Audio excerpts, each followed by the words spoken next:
Hello all, WG Hilton here, and this is a new series of videos that I'm going to be doing here on the channel called Truck Talk. And kind of a real quick description of what Truck Talk will be. We will be talking about gear, channel updates, that type of thing, concerning the channel here, and new gear that we are currently looking at. I wanted to talk a little bit today about a new flashlight that I am currently testing out. Of course, I cannot show it to you because it's on my keychain, and my keys are currently in the ignition of my truck. So we'll roll up some beautiful beam footage of the Powertac E3R Vega keychain flashlight, which is really cool and extremely impressive thus far. The light has the capability of 820 lumens on high and strobe, and I haven't seen the numbers on the lower setting, which is the default setting of the flashlight. It appears to be somewhere between 200 to 300 lumens on the low side. Again, like I said, even if you turn it off on strobe, when you turn it back on, it goes back to low. There are really a lot of cool features about this flashlight that I really am enjoying. And one of them is the hidden USB charging port, which is really cool. Just the fact that it's about the size of the key of my truck. Yeah, great size for a keychain. And yeah, I mean, the other thing I really like about it is that it integrates two items into one. So you're not just, you don't have your keys and a flashlight, you have both if you grab your keys. So that's another thing that I really enjoy about the flashlight at this point as well. Other gear that I'm going to be looking at this weekend, and I've been carrying this week, is the Elite Survival Mainstay holster for my Ruger LC9S. Going to be doing a little video work on it as well, and I've already been carrying it in my bag. It's just the primary reason for purchasing it was for pocket carry or bag carry. This holster also has the capability to be carried inside the waistband, and I'll be looking into that a little bit more. And then I got a new watch coming, and more on that later.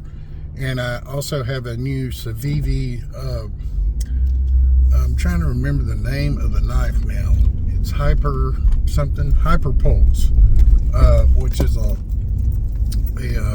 button lock knife. I've never owned a button lock knife before, and this will be officially the most expensive pocket, folder knife that I've ever purchased.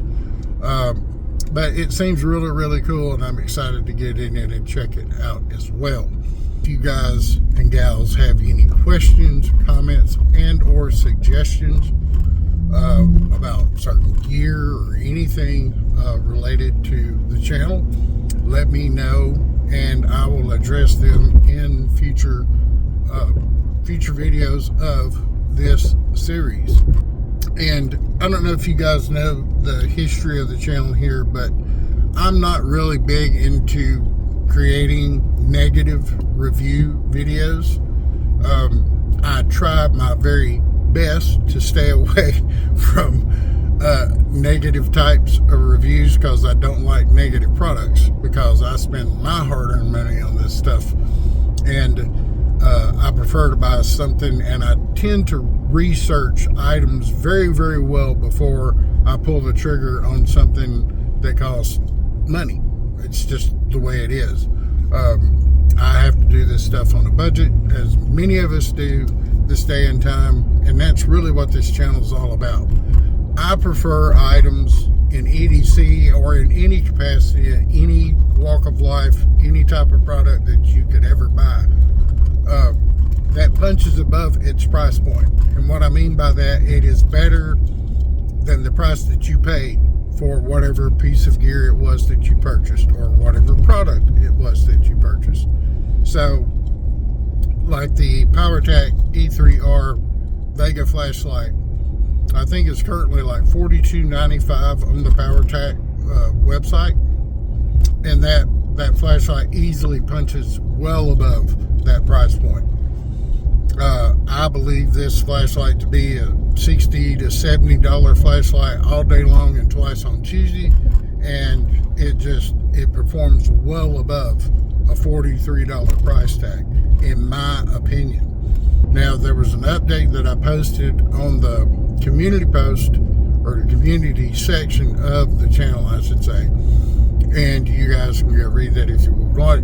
It's talking about some health issues, and we're currently going through a little bit of a rough spot in the road here as far as that type of thing. And so we'll probably be doing a long form video probably once every couple of weeks, and then in between we'll be doing short videos and that type of thing, but just kind of letting everybody know everything is okay. There's a plan in place, there's a team in place for us to kind of nip this thing in the bud, and I'm not going to get real deep into it because this is my personal life. But yeah, we got a roadblock in the road, as they say, and life is flexing its muscles a little bit, kind of challenging us to a certain degree. But you know, we'll adjust, we will overcome, we will adapt, we will survive, because that's what we do. I just appreciate you guys all being here, and everybody, for friends and family and everybody else who has voiced concerns and has been talking to me and texting with me. There's a very, very tight knit group of folks that know the whole entire story, and it's that way by design. I'm not trying to keep anything from you. But my grandfather was of the belief and kind of old school mentality that men do not discuss their ailments in public, and so I'm kind of that mindset too. And some things you just want to keep close to the chest, and so that's what we're doing in this regard with this current situation that's going on. So anyway, I'm going to wrap this episode of Truck Talk, the very first episode of Truck Talk, up. And again, if you guys have any questions, comments, and or suggestions, just let me know in the comment section of this video, and I will address those in the next episode of Truck Talk. I appreciate you all being here, paying attention, caring, asking questions, all that stuff. It's really, really cool. Yeah, we will see you in the next one. See you later.